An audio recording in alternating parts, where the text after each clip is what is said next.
Hey, today I'm talking about 3 Park Bo-young fantasy drama films, and the names of those 3 movies are A Werewolf Boy, The Silenced, and Don't Click.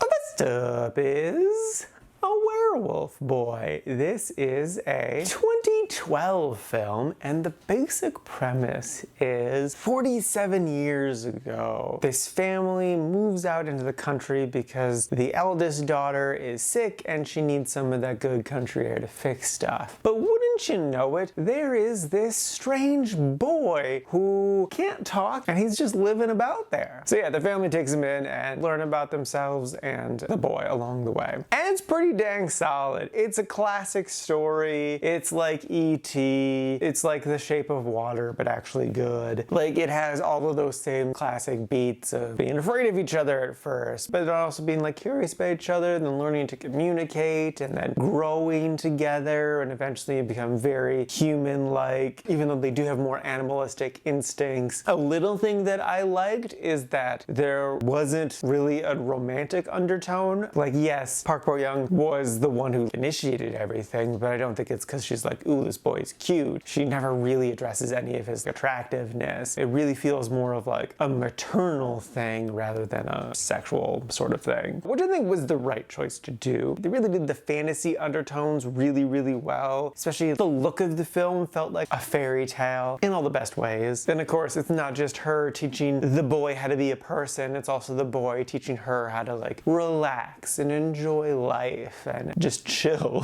So that was just really nice. The whole thing overall was just really beautiful. It's really cute. It's a love story that's not romantic. It's just a love story about loving life and loving people and caring for others. And it's beautiful. I love that. It's a unique, interesting story told with kind of classic story beats. The only thing I didn't super care for was the villain of the story was very over the top. Just a bit too much. But yeah, no, overall, I definitely enjoyed this film and would totally recommend it. It's a good, fun, cute little story told well, goes to some interesting places, and yeah, no, it's definitely worth the watch.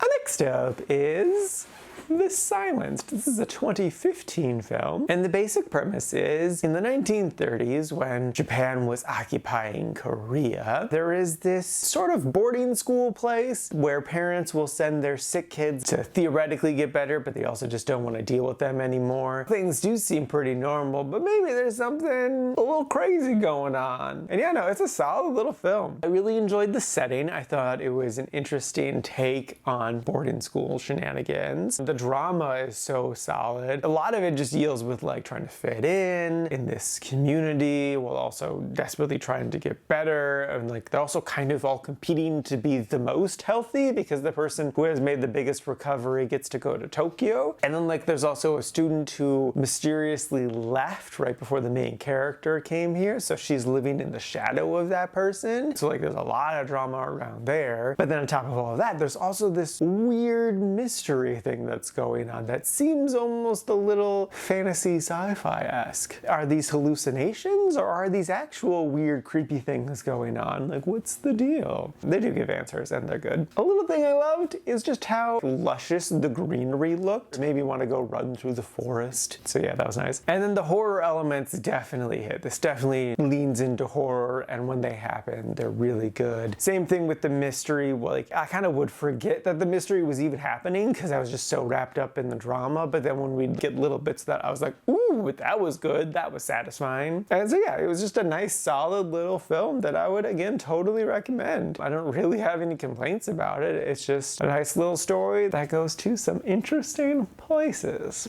And lastly is Don't Click. This is a 2012 film, and the basic premise is it really just wants to be The Ring, but it's not good. So how do I even say what the actual like story premise is? There's this high school girl who desperately wants to be the #1 person on this website. She does some belly dancing videos that do well, but she needs some more better video clips to be the star. So she asked her older sister's ex-boyfriend who works for the police sometimes to steal some videos from them. He steals this video unintentionally because ghosts. And the video, if you watch it, then the ghost will come after you and kill you horrifically. And yeah, it just really wants to be The Ring, but modernized because, you know, VHS tapes are so yesteryear. But like, the rules for the spirit just don't really make sense. I feel like they were constantly contradicting each other. Like at one point, she even brings up her phone to look around this room. And I'm like, well, your phone doesn't have night vision, so what you're doing isn't actually helping you. It's a dark room, forgot to say that part. But then I realized the reason that she's doing it is because you can only see the spirit via electronics, which was not addressed whatsoever prior to that moment or after that moment. So like, where did that come from? Also, just like the spirit will project what it's seeing onto screens around people, I guess to freak them out. But then also it's sometimes limited by the physical world. I don't know. I don't really know what its game is. I mean, I do in the sense of like, it's a revenge story, kind of. It's mad at the world for what happened to itself when it was a person, and then also their family. So it's just kind of like F the world. But it's not